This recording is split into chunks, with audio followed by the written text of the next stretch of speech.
یہ کسی جماعت کے ساتھ تعلق ہے، اس کا عقیدہ قرآن اور حدیث پر ہے. ایسے کھری بات. عبداللہ پھر فرعون کے پاس آ گیا. فرعون نے کہا میری فوج کہاں گئی؟ کہا میرے اللہ نے جو تیرا بھی رب ہے وہاں کھڑے وہ بھی اکیلا اہل حدیث ہے اور اس کو اہل حدیث مسلک کی دعوت دے رہا. اے فرعون تیرے سپاہی اللہ نے غرق کر دیے، وہ تیرا بھی رب ہے میرا بھی رب ہے، یہی میرا پیغام ہے. پریشان ہو گیا. فوجیوں کو کہا لے جاؤ سمندر کے اندر کشتی میں بٹھا کر این درمیان میں اس کو اٹھا کے سمندر میں پھینک دو.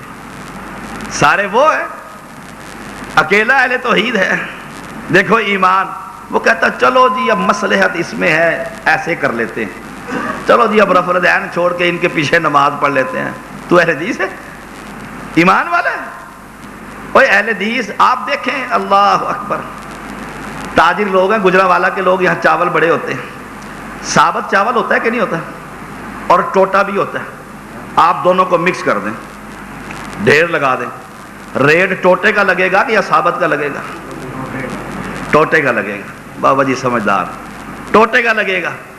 اوے اہل حدیث اور غیر اہل حدیث ملیں، ریٹ ٹوٹے کا لگے گا، مسلک کا ریٹ نہیں لگے گا. ایمان اللہ کے ہاں قبول نہیں ہوگا کہ نیچے سے دب گیا. نقصان کس کا ہے؟ نقصان اہل حدیث کا ہے، کیونکہ ٹوٹے کی ویلیو زیادہ ہو گئی ہے. یہ سارے ٹوٹے ہیں، حق صرف اہل حدیث ہے. اور یہ ایسا بے وقوف ہے دوسروں کے ساتھ ملتا ہے اور اپنا مال اور اپنے قرآن اور اپنی دعوت کو نقصان پہنچاتا ہے. اور اتنا کچھ ہونے کے بعد اتنی بڑی جماعت ہماری، اور وہ اکیلا ہے.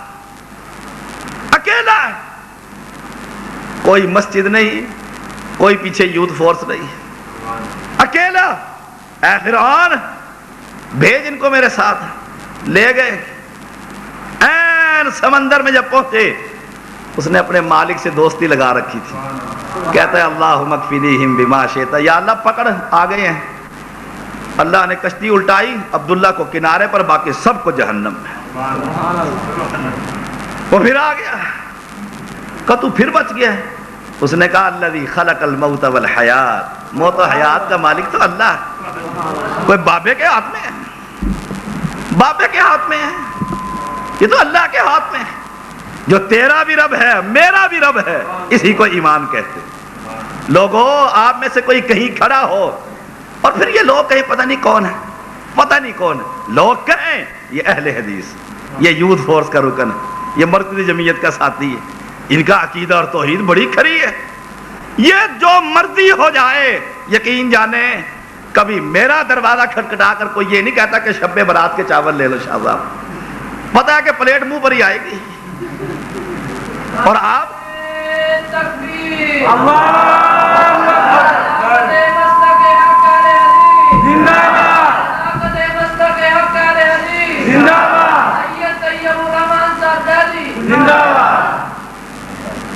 اور دوسرے ڈھیلے. شاہ صاحب نے دروازہ کھٹکھٹا دیا. زیدی صاحب کا ساتھ گھر ہے، زیدی رافضی ہوتے ہیں 99%. اس نے کنڈی کھٹکائی، اس نے کہا یہ مظلوم کربلا کے چاول ہے. اب یہ توحید پرست ہے، کبھی شاہ صاحب کو دیکھتا ہے کبھی اپنے آپ. پڑوسی ناراض ہو جائے گا، لے لیتا ہے. اب ایمان ہے، کہتا کوٹھے پہ ڈالو، خود نہیں کھانے. یاد رکھ آج کوٹھے پہ ڈالتا ہے نا، کل اولاد کے سامنے لے رہا ہے. کل مرنے کے بعد اولاد کہے گی ابا جی لے لیا کرتے. جب لینے میں کوئی حرج نہیں، کھانے میں بھی کوئی حرج نہیں. یہی اولاد پھر سور کھائے گی. اپنے ایمان کو اتنا کھڑا کر لے، اتنا کھڑا کر لے کہ ایمان پہ سودا نہیں ہو سکتا. اب وہ کیا کہتا ہے فرعون، اگر تو مارنا چاہتا ہے تو ٹھیک، میں تجھے طریقہ بتلاتا ہوں، اس طریقے پر عمل کر، میں مر جاؤں گا تیری جان چھوٹ جائے گی. فرعون راضی ہو گیا کہ کیا طریقہ ہے. کہا ساری قوم کو جمع کر لے. ساری قوم جمع کر لی. ایک ایک کافر میدان میں جمع ہو گیا. کہا یہ میرا تھیلا، تیر نکال، تیر نکال اور میرے کمان میں چڑھا، اور تو اپنی زبان سے یہ کہہ بسم اللہ رب ھذا الغلام، اس لڑکے کے رب کے نام سے جس کا نام اللہ ہے میں یہ تیر چلاتا ہوں، اسے موت دے دے. تیر اس کی کن پٹی پر لگا اور موقع پر وہ فوت ہو گئے.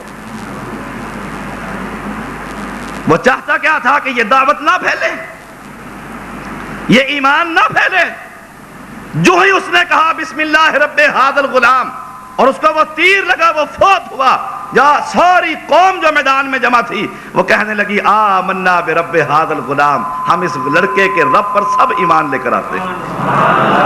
ساری بستی اہل حدیث ہو گئی، سب توحید پرست بن گئے۔ بادشاہ پریشان ہو گیا کہ یہ دعوت تو روکنے کے لیے میں نے اس کو مارا تھا، اس اکیلے نے لوگوں، پھر میں کہتا ہوں اکیلے نے، 4 مولوی نہیں تھے، اکیلا بچہ، اکیلا اہل حدیث، اکیلا توحید پرست، اس نے کیا کیا؟ اکیلے نے اپنی جان دے کر پوری بستی کو توحید کی سمجھ عطا فرمائی، سب کے سب مسلمان ہو گئے۔ دیکھیے ایمان، مجھے فکر ہی پڑ جاتی ہے کہ مجھے کچھ ہو گیا تو پیچھے اللہ اکبر۔ اس کافر نے کہا کہ یہ کیا، ہم تو اس کی چال سمجھے ہی نہیں کہ یہ کیا کہنا چاہتا تھا، کیا کرنا چاہتا تھا۔ جس دعوت کو روکنے کے لیے یہ کام کیا تو سارے مسلمان ہو گئے۔ کہا یہ خندقیں کھودو، محلوں میں گلیوں میں خندقیں کھود گئی، آگ لگا دی، کہا ڈالو اس میں۔ ان توحید پرستوں کو ان خندقوں میں ڈالا گیا۔ لوگوں ہم پر تو ہم حسبتم ان تدخلوا الجنہ ولما یاتکم مثل الذین خلو من قبلکم مستهم البأساء والضراء والزلزلوا حتى يقول الرسول والذین آمنوا معه متى نصر اللہ۔ اتنا جو جوڑا گیا، اللہ اکبر، اتنا ہلایا گیا، چیک کیا گیا کہ ایمان کتنے پانی میں۔ میرا ایمان تو اتنا مضبوط ہے کہ داڑھی کے 4 بالوں کا وزن برداشت نہیں کرتا اور اپنے آپ کو مسلمان کہتے ہیں۔ اس نے جان نہیں دے دی۔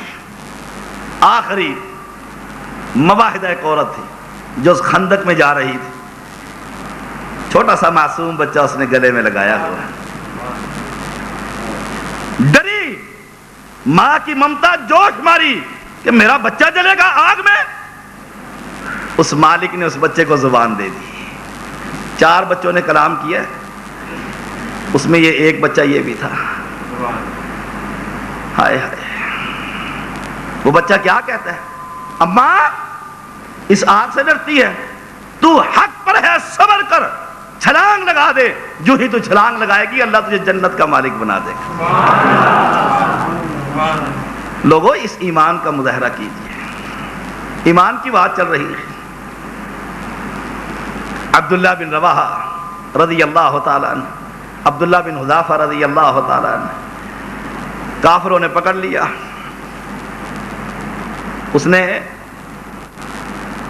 کہا کہ یہ پیغمبر کا بڑا قریب کا ساتھی ہے، لے آئے اس کو، پہلی دعوت، کہا عیسائیت کو قبول کر، اپنی بیٹی کا نکاح بھی دے دوں گا، بادشاہت میں حصہ بھی دے دوں گا۔ عورت بھی مل گئی، مال بھی مل گیا، مکان بھی مل گیا۔ یہی دنیا کی 3 چیزیں ہیں، 3 چیزیں دنیا کی، رہنے کے لیے مکان، لذت کے لیے عورت، مال و متاع خرچ کے لیے، سب آفر دے دی۔ کہا یہ نہیں ہو سکتا، یہ نہیں ہو سکتا۔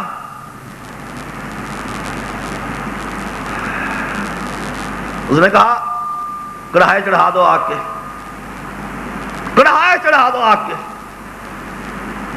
جب وہ دیگ پیتل کی آگ کا انگارہ بن گئی، کہا ایک قیدی کو لے کر آؤ، مسلمان کو لایا گیا اور اسے اٹھا کر جو ہی دیگ میں ڈالا، گوشت الگ ہو گیا، ہڈیاں الگ ہو گئی۔ کہا عبداللہ اس ایمان کو چھوڑ، من صام رمضان ایمانا، ایمان کے ساتھ روزہ ہے، یہ بھوک اور پیاس اللہ کو نہیں چاہیے۔ ایمان احتساب ایک الگ موضوع ہے۔ کہا اس ایمان کو چھوڑ اور اس عیسائیت کو قبول کر، ورنہ تیری حالت یہی ہوگی۔ کہا یہ نہیں ہو سکتا۔ کہا سولی پہ لگا دو اس کو، چڑھا دیا۔ میری حالت کیا ہوتی ہے؟ تھانے میں چلے گئے، کہا لکھ کر دو، کسی کے خلاف بات نہیں کروں گا۔ اب کہتے جی میری جان چھوڑ دو، میں تو خطبہ ہی چھوڑ دوں گا، جان چھوڑ دے میری۔ مجھے وہ نیلوی صاحب اب آج تک یاد ہے، انہوں نے کتاب لکھی مظلوم کربلا، اصل حقیقت بیان کر دی، جیل میں چلے گئے، بیٹا چلا پیچھے کیس لڑنے کے لیے، کہا اگر تو حلال کہے تو گھر چلا جا، گھر چلا جا، کیا تو کہے گا کہ یہ کتاب غلط ہے؟ یہ حق ہے، میں نہیں ضمانت کرواتا۔ اور پھر 2 سال کے بعد اڈیالہ جیل راول پنڈی سے اس کی لاش نکلی۔ مرنا تو باہر بھی ہے، مرنا اندر بھی۔ جب یہ ایمان ہو اور حقیقت ہو کہ اللہم ارزقنا شہادۃ فی سبیلک، پھر وہ قربانیاں مانگتا ہے، یہ خالی زبان سے نہیں، اور لوگوں کے لیے شہادتیں اور اپنے لیے کوٹھیے۔ اللہ اکبر، کہا لگاؤ سولی پہ اس کو، پھر اس کے ہاتھ اور پیروں میں تیر مارے، ساتھ کھڑا ہو گیا، مارو اس کے ہاتھ اور پیروں کو، چھید کے رکھ دیا، خونم خون ہو گئے۔ کہا کیا خیال ہے؟ کہا وہی خیال ہے جو شروع میں کہا تھا، اشہد ان لا الہ الا اللہ، وہی خیال ہے۔ کہا اس کو اتار دو نیچے، نیچے اتار لیا۔ کہا لگاؤ آگ کی خندق لگا دی، کہا چڑھاؤ اس کے چرخے میں اور پھینکو اس آگ کے اندر۔ جب انہیں لے جانے لگے تو عبداللہ کی آنکھوں سے رضی اللہ تعالیٰ آنسو نکل آئے، آنسو نکل آئے، رو رہے۔ سپاہی کہتے ہیں بادشاہ یہ تو رو رہا ہے۔ بادشاہ کو دل کو خیال آیا کہ خیالات بدل گئے ہوں گے، فرمایا عبداللہ آجا، ساری حکومت دے دوں گا، شہزادی کے ساتھ رشتہ بھی کر دوں گا، عقل ٹھکانے آ گئی ہے؟ فرمایا نہیں نہیں۔ کہا پھر روتا کیوں تھا؟ کہا روتا اس لیے تھا کہ کاش آج ایک ایک روئے میں اللہ جان پیدا کر دیتا، ساری جانیں پیغمبر کے دین پر قربانی کر دیتا۔ حیران رہ گیا کافر، ایسا ایمان، اتنا پہاڑ جیسا ایمان، وہ بھی متزلزل ہو گیا۔ کہا اچھا ایک کام تو کر لے، پھر تجھے بھی آزادی دے دیتا ہوں۔ کہا کیا؟ کہا میرا ماتھا ہی چوم لے، میرا ماتھا ہی چوم لے، آزاد کر دوں گا۔ ہمارے جیسا مولوی کوئی ہوتا کہتا فٹافٹ یہ لے کر آزاد۔ عبداللہ کہنے لگے نہیں، مجھے آزاد کرے گا کہ یہ میرے بھائیوں کو بھی آزاد کرے گا ساتھ، جو پورا قافلہ تو نے ہمارا قید کیا تھا، میں ان کا امیر ہوں، اس جماعت کو بھی اگر آزاد کرتے ہیں چوم لیتا ہوں۔